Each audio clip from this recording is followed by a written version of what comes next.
Alhamdulillah, salatu wassalamu ala Rasulillah Sayyidina Muhammad bin Abdillah wa ala alihi wa sahbihi wa mawala. La hawla wa la quwwata illa billah, amma ba'du. Berjamaah Bapak Ibu, saudara-saudara yang dimuliakan Allah, alhamdulillah pagi ini Allah masih memberi kesehatan kepada kita. Allah masih memberi kekuatan kepada kita untuk bisa melaksanakan sholat subuh berjamaah. Sekaligus Allah masih memberi kekuatan iman pada kita untuk bisa melaksanakan puasa Ramadan dan qiyamul lail. Bapak Ibu yang dimuliakan Allah, masih penjelasan seputar keutamaan Al-Quran. Saya setuju bahwa yang disampaikan oleh Ustaz Khalil kemarin. Kita ini karena hidup di akhir zaman, jadi latahnya itu banyak.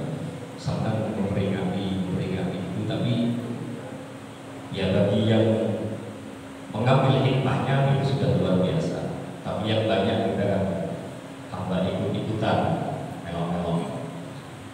Kalau sudah peringatan seperti itu selamat tidak. Tapi hikmahnya kita tidak pernah mengambil. Kita memperingati nuzul Quran, tapi kita sendiri jauh dari Al-Quran.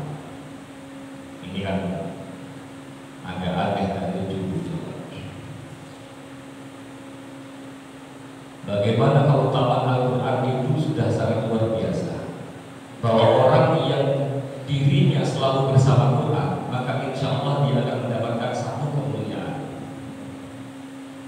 Apapun yang menempel ke Al-Quran itu mulia. Jibril itu menjadi malaikat yang panglimanya malaikat, karena Jibril adalah yang membawahi pada Rasulullah. Dan Muhammad menjadi mulia seperti itu karena beliau menerima wahyu yang bernama Al-Quran. Jadi yang membawa wahyunya menjadi malaikat yang paling mulia, panglimanya malaikat. Yang diberi wahyu juga menjadi orang termulia, yaitu Rasulullah. Ramadan menjadi bulan yang dimuliakan oleh Allah karena Ramadan fihi unzila. Karena dalam Ramadan diturunkan Al-Quran. Jumat menjadi sayyidul ayyam, menjadi hari yang dimuliakan, hari terbaik karena Jumat dalam satu riwayat menjadi hari turunnya Al-Quran. Di Ramadan ada malam yang paling dimuliakan, yaitu malam Lailatul Qadar. Karena dalam malam Lailatul Qadar itulah para jamaah Al-Quran penuh. Terus bedanya apa? Malam 17 yang diperingati kemarin dengan malam Lailatul Qadar. Kalau malam Lailatul Qadar itu Al-Quran turun fi jumlatin wahidah. Segitu. Jadi langsung Al-Quran sekaligus diturunkan fi jumlatin wahidah plus 30 juz di Lauhil Mahfuz. Sedangkan malam 17 itu adalah malam diturunkannya ayat pertama Iqra bismi rabbikal ladzi khalaq. Bedanya itu, perbedaan malam 17 dengan malam 17. Maka malam Lailatul Qadar menjadi malam yang sangat dimuliakan di bulan Ramadan karena disitulah Al-Quran diturunkan fi jumlatin wahidah. Maka siapa-siapa yang dia dekat dengan Al-Quran, dia peluk Al-Quran, maka Allah akan memuliakan orang tersebut. Rumah tangga yang dekat dengan Al-Quran, maka rumah tangganya akan dimuliakan oleh Allah. Anak-anak kita yang berinteraksi terus dengan Al-Quran, maka insya Allah anak-anak kita akan dimuliakan oleh Allah. Kita yang terus berinteraksi dengan Al-Quran, maka kita pun insya Allah akan dimuliakan oleh Allah Subhanahu wa Ta'ala. Kita mungkin tidak bisa meniru Imam Syafi'i pada jemaah yang dalam bulan Ramadan khatam 60 kali. Imam Syafi'i 60 kali, sehari semalam 2 kali. Kita tidak bisa bayangkan kita sendiri yang mungkin dengan ngaji sehari semalam 1 juz dengan di tengah kesibukan pekerjaan dan sebagainya itu sudah luar biasa. Padahal hanya 1 juz sehari semalam. Ketika ada yang bertanya, kalau Rasulullah berapa kali khatam? Dalam satu riwayat di Ramadan terakhir Rasulullah khatam 2 kali. Di Ramadan terakhir beliau Rasulullah khatam 2 kali dalam satu bulan Ramadan. Ya bukannya tidak bisa Rasulullah khatam tiap hari, tidak, tapi itu menunjukkan bahwa Rasulullah tidak ingin memberatkan umatnya. Tapi memang rekor yang dalam hal ini sudah fenomenal adalah rekor Imam Syafi'i dalam hal ini. Itu berarti. Dan alhamdulillah kita bertemu dengan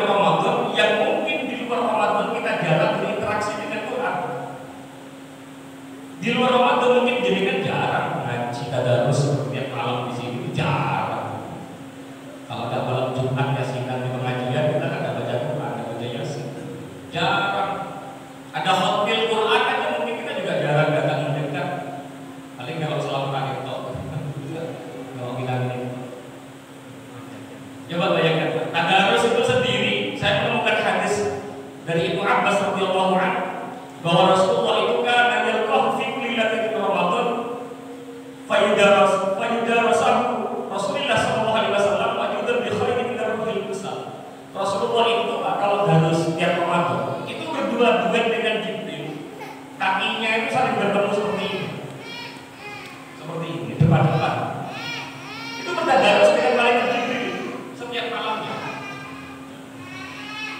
Jadi Rasulullah yang membaca, Jibril yang imam. Ini mungkin yang kita belum bisa melakukan kalau tadarus setiap malam yang penting baca Quran. Itu keutamaan Al-Quran para jamaah. Maka mumpung Ramadan masih separuh perjalanan katakan. Kita mungkin tidak bisa lagi meniru jejak Imam Syafi'i yang khatam 60 kali, tapi minimal lah di luar Ramadan kita yang tidak pernah khatam sama sekali, yang sukanya mungkin hanya ikut khataman, setidaknya di bulan Ramadan ini para jemaah kita punya prestasi minimal khatam 1 kali dalam bulan Ramadan. Insya Allah kalau ini kita masih memungkinkan untuk bisa melakukan sehari semalam 1 juz, maka dalam bulan Ramadan kita khatam 1 kali. Kalau dengan sehari semalam targetnya 2 juz, maka kita akan khatam 2 kali. Itu luar biasa bacaan Quran. An Ali bin Thalib ada Nabi sallallahu alaihi wasallam pada hadis dari Sayyidina Ali. Qala man qara'a al-Qur'an, barang siapa yang membaca Al-Qur'an fi shalah, dalam keadaan salat. Bacaan Quran kita, Fatihah kita, surah-surah pendek yang kita baca dalam salat, bahwa qa'imun falahu bi kulli harfin mi'atu hasanah. Maka pahala bacaan Quran kita dalam salat akan dibalas oleh Allah dengan 100 kebaikan. Jadi bacaan Qurannya dalam salat itu 100 kebaikan.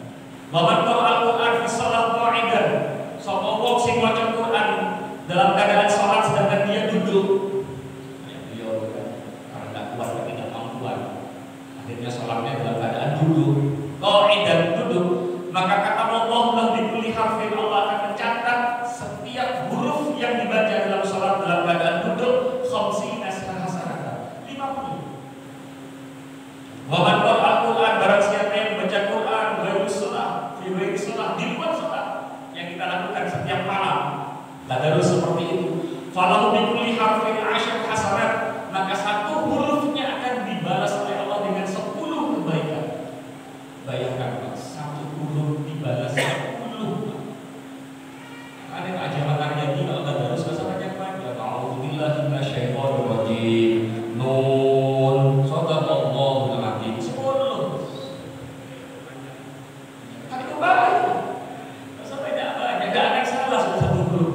Qaf, sudah shadaqallahul adzim. 10. Itu kan kalau hitung-hitungan kita begitu. Alif lam mim. Alif itu 1, lam 1, mim 1, 30 sudah. Shadaqallahul adzim. 30. Coba bayangkan saja. Itu luar biasanya Al-Quran, pahalanya Allah tulis seperti itu, Pak. Sedang bagaimana yang menyimak? Wa man istama'a ila syai'in, barang siapa yang istama'a, dia mendengarkan bacaan Quran, min kitabillah wa yuridul ajr, sedangkan dia berharap pahala. Dia tidak bisa membaca mungkin, hanya dapat Iqra 1, Iqra 2, jadi 1 jadi 2, tidak bisa membaca. Dia menyimak dalam rangka yuridul ajr, dalam rangka hanya ingin mendapatkan pahala dari Allah. Ya pasti harapannya pahala ya Allah. Maka katabalahu bi kulli harfin hasanah, maka dia akan mendapatkan 1 kebaikan. Ditulis pahala. Sampai ngomong nyimak loh, saya itu sih. Seden-seden iman 1 pahala. Pokoknya di tangan kamilan, di kopi, di luar itu dapat pahala kalau dia menyimak. 1 pahala. Wa man qara'a al-Qur'an, barang siapa yang membaca Al-Qur'an hatta yahtimu, dan sampai dia khatam, maka kana lahu indallahi da'watun mustajabatun, maka dia akan mendapatkan 1 bonus egois doa yang istijabah.